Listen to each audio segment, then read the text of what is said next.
got so much motherfucking design on right now. Bring it down, bring it down, make it clap. I got 3 old guys, I'm the block with bitches on my line, and you know. Selamat pagi, salam sejahtera untuk kita semua. Semoga kita diberikan kesehatan.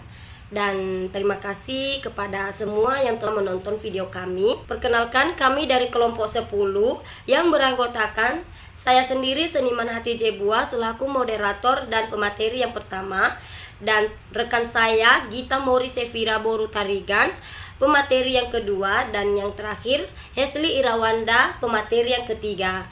Kami dari kelas akuntansi B Fakultas Ekonomi Angkatan 2023 Universitas Negeri Medan. Di sini kita diberikan tugas mempresentasikan tentang penyusunan anggaran, biaya, dan administrasi dari mata kuliah anggaran perusahaan yang diampu oleh Dr. Muhammad Rizal.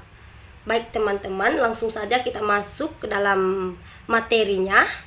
Mungkin masih banyak yang belum mengerti apa sih yang dimaksud dengan penyusunan anggaran, biaya, pemasaran, dan administrasi. Di sini kami membuat 5 rumusan masalah. Yang pertama, apa itu biaya pemasaran? Yang kedua, bagaimana penyusunan anggaran biaya pemasaran? Yang ketiga, apa itu biaya administrasi? Dan yang keempat, bagaimana penyusunan anggaran biaya administrasi? Dan yang terakhir, perhitungan anggaran biaya pemasaran dan administrasi pada PT Astra Argo Lestari Tbk. Baik, langsung saja kita masuk ke materinya. Yang pertama, biaya pemasaran. Biaya pemasaran adalah biaya yang dikeluarkan perusahaan untuk mempromosikan dan memasarkan produk atau jasa. Nah, biaya ini mencakup seluruh pengeluaran yang terkait dengan kegiatan pemasaran. Biaya pemasaran menjadi bagian penting dalam operasional perusahaan karena peran dalam meningkatkan visibilitas produk di pasar dan mendukung strategi perusahaan dalam menghadapi persaingan bisnis yang semakin ketat. Menurut Kotler dan Keller 2016, biaya pemasaran adalah seluruh biaya yang dikeluarkan untuk konsumen, baik melalui iklan, promosi, distribusi, riset pasar, maupun strategi komunikasi pemasaran lainnya. Apa tujuan biaya pemasaran? Di sini tujuan pemasaran ada 5. Yang pertama, meningkatkan kesadaran merek di kalangan konsumen. Yang kedua, mendorong peningkatan penjualan produk atau jasa. Yang ketiga, memperluas pasar dan menjangkau lebih banyak pelanggan potensial.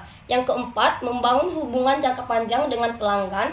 Dan yang terakhir, mengoptimalkan efektivitas strategi pemasaran melalui analisis dan evaluasi berkala. Nah, biaya pemasaran dapat digolongkan menjadi 4 teman-teman, yaitu penggolongan biaya overhead menurut sifatnya, penggolongan biaya pemasaran berdasarkan fungsi dalam pemasaran, penggolongan biaya pemasaran berdasarkan perhitungan akuntansi, dan yang terakhir penggolongan biaya pemasaran berdasarkan waktu pengeluaran. Nah, teman-teman, materi selanjutnya akan dijelaskan oleh rekan saya, yaitu Gita Mori Sevira. Kepada Gita Mori Sevira, saya persilakan. Baik, terima kasih atas kesempatannya kepada moderator. Di sini saya akan melanjutkan materinya, yaitu penyusunan anggaran biaya pemasaran. Langkah-langkah penyusunan anggaran biaya pemasaran. Yang pertama, analisis pasar. Mengidentifikasi target pasar, tren industri, dan kebutuhan pelanggan. Yang kedua, penentuan sasaran pemasaran. Menentukan tujuan pemasaran seperti peningkatan penjualan, ekspansi pasar, atau peningkatan brand awareness. Yang ketiga, perencanaan strategi pemasaran. Memilih metode pemasaran yang efektif seperti digital marketing, iklan televisi, atau event promosi. Yang keempat, estimasi biaya. Menghitung perkiraan biaya untuk setiap aktivitas pemasaran. Yang kelima, alokasi anggaran. Membagi anggaran berdasarkan prioritas dan efektivitas strategi pemasaran. Yang keenam, monitoring dan evaluasi. Mengevaluasikan efektivitas anggaran pemasaran dan melakukan penyesuaian jika diperlukan. Selanjutnya yaitu tujuan penyusunan anggaran biaya pemasaran. Yang pertama, mengalokasikan sumber daya secara efisien untuk mencapai target pemasaran. Yang kedua, mengontrol pengeluaran agar tetap sesuai dengan rencana keuangan perusahaan. Yang ketiga, menentukan strategi pemasaran yang paling efektif berdasarkan alokasi anggaran. Yang keempat, mengukur dan mengevaluasi efektivitas program pemasaran yang telah dijalankan. Yang kelima, mencegah pemborosan anggaran, dan memastikan investasi pemasaran memberikan hasil optimal.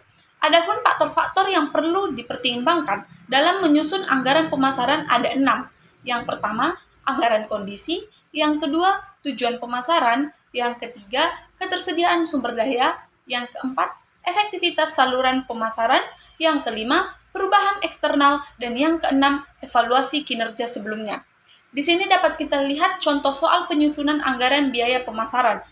PT Roda Maju, perusahaan yang bergerak di bidang penjualan sepeda, memproyeksikan penjualan sepeda dalam 1 tahun sebanyak 10.000 unit dengan harga jual per unit 3 juta. PT Roda Maju ingin menetapkan anggaran biaya pemasaran sebesar 10% dari total omset penjualan. Anggaran biaya pemasaran yang harus disiapkan oleh PT Roda Maju dalam 1 tahun. Penyelesaiannya yaitu rumus anggaran biaya pemasaran. Anggaran biaya pemasaran sama dengan total omset penjualan dikali persentase anggaran biaya pemasaran. Total omset penjualan, jumlah unit terjual dikalikan dengan harga jual per unit. Total omset penjualan sama dengan 10.000 dikalikan dengan 3 juta. Total omset penjualan sama dengan 30 miliar. Anggaran biaya pemasaran, total omset penjualan dikali persentase anggaran biaya pemasaran anggaran, biaya pemasaran sama dengan 30 miliar dikalikan dengan 10%. Ya, anggaran biaya pemasaran yaitu sama dengan 3 miliar. Jadi PT Roda Maju harus menyiapkan anggaran biaya pemasaran sebesar 3 miliar dalam 1 tahun. Sekian yang saya dapat sampaikan, saya kembalikan kepada moderator. Baik, terima kasih kepada Gita Morisevira. Materi selanjutnya saya serahkan kepada Hesli Irwanda Naibaho. Baik, terima kasih kepada moderator. Di sini saya akan melanjutkan materi mengenai bagaimana penyusunan anggaran biaya administrasi. Sebagai contoh, misalkan perusahaan pulpen akan menyusun anggaran administrasi dengan data sebagai berikut. Pada triwulan pertama, produk A 5.000, produk B 3.000. Pada triwulan kedua, produk A 4.000, produk B 2.000. Pada triwulan yang ketiga, produk A 8.000, produk B 4.000. Dan pada triwulan yang keempat, produk A 8.000 dan produk B 6.000. Jumlah dari produk A 25.000 dan produk B 15.000. Dengan keterangan biaya administrasi dan umum tahun 2005 dianggarkan sebagai berikut. Gaji pegawai per bulan 5 juta, biaya depresiasi per tahun 20 juta, biaya alat tulis per bulan 1.500.000, biaya listrik dan air per bulan 500.000, biaya pemeliharaan per bulan 500.000 ditambah 1.000 per JKL. Rata-rata JKL yang digunakan 200 JKL per bulan. Yang diminta dengan data di atas susunan anggaran administrasi dan umum tahun 2005. Penyelesaian soal anggaran administrasi dan umum tahun 2005 akan dibebankan kepada produk secara proporsional. Anggaran biaya administrasi tahun 2005 berjumlah 12.400.000, di mana produk A 70.250.000, sedangkan produk B 41.150.000. Berdasarkan hasil analisis pembahasan dapat dilakukan sebagai berikut. Gaji pegawai 5 juta kali 12 60 juta, di mana produk A 25.000 per 40.000 kali 60 juta sama dengan 37.500.000, dan produk B 15.000 per 40.000 kali 60 juta sama dengan 22.500.000. Biaya depresiasi setahun sama dengan 20 juta, di mana produk A 25.000 per 40.000 kali 20 juta sama dengan 12.500.000, dan produk B 15.000 per 40.000 kali 20 juta sama dengan 7.500.000. Biaya alat tulis tahun 1.500.000 kali 12 sama dengan 18 juta, di mana produk A 25.000 per 40.000 kali 18 juta sama dengan 11.250.000. Dan produk B 15.000 per 40.000 kali 18 juta sama dengan 6.750.000. Biaya listrik dan air setahun 500.000 kali 12 sama dengan 6 juta. Di mana produk A 25.000 per 40.000 kali 6 juta sama dengan 3.750.000. Dan produk B 15.000 per 40.000 kali 6 juta sama dengan 2.250.000. Biaya pemeliharaan setahun adalah 500.000 kali 12 ditambah 1.000 kali 200 kali 12 sama dengan 6.350.000. tambah 2.400.000 sama dengan 8.400.000. Di mana produk A 25.000 per 40.000 kali 8.400.000 sama dengan 5.250.000. Dan produk B 15.000 per 40.000 kali 8.400.000 sama dengan 3.150.000. Materi selanjutnya adalah penyusunan anggaran biaya pemasaran dan administrasi pada PT Astra Agro Lestari Tbk. Audit laporan keuangan PT Astra Agro Lestari Tbk. Pada tahun 2020, beban penjualan 351, 319, beban umum dan administrasi 738, 411. Pada tahun 2021, beban penjualan 421, 399, beban umum dan administrasi 978, 957. Pada tahun 2022, beban penjualan 427, 554, beban umum dan administrasi 786, 1046. Pada tahun 2023, beban penjualan 460, 839, beban umum dan administrasi 723, 399. Total beban penjualan 1.661.111, sedangkan beban umum dan administrasi 3.226.773. Berdasarkan hasil analisis, pembahasan dapat dilakukan sebagai berikut.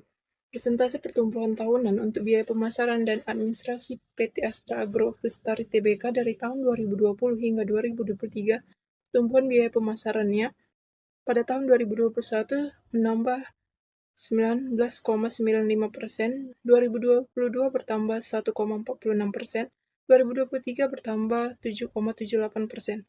Pertumbuhan biaya administrasinya pada tahun 2021 bertambah 32,58%, pada tahun 2022 mengalami penurunan sebesar 19,71%, dan pada tahun 2023 mengalami penurunan sebesar 7,97%.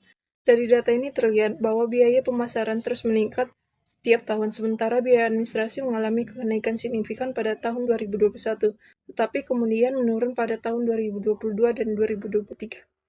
Setelah kita mendengarkan penjelasan dari rekan-rekan saya yang telah menjelaskan tadi, di sini kami akan memberikan kesimpulan presentasi. Kesimpulan presentasi kami adalah anggaran biaya pemasaran dan administrasi memegang peran penting dalam keberhasilan operasional dan pengembangan suatu perusahaan. Pemasaran yang efektif dan administrasi yang terstruktur dengan baik dapat menciptakan sinergi yang menghasilkan efisiensi dan efektivitas dalam mencapai tujuan perusahaan. Perencanaan anggaran biaya pemasaran yang tepat sangat bergantung pada pemahaman terhadap kebutuhan pasar dan perilaku konsumen, serta keunggulan kompetitif operasional internal, baik dalam pengelolaan sumber daya manusia, administrasi keuangan, maupun pengelolaan logistik dan sistem pendukung lainnya. Selain itu, pengendalian anggaran secara teratur dan evaluasi yang berkelanjutan perlu dilakukan agar perusahaan dapat menyesuaikan anggaran sesuai dengan perubahan kondisi pasar dan internal perusahaan. Nah, itu kesimpulan dari materi kami hari ini. Terima kasih buat teman-teman semuanya. Bye-bye. See you next time.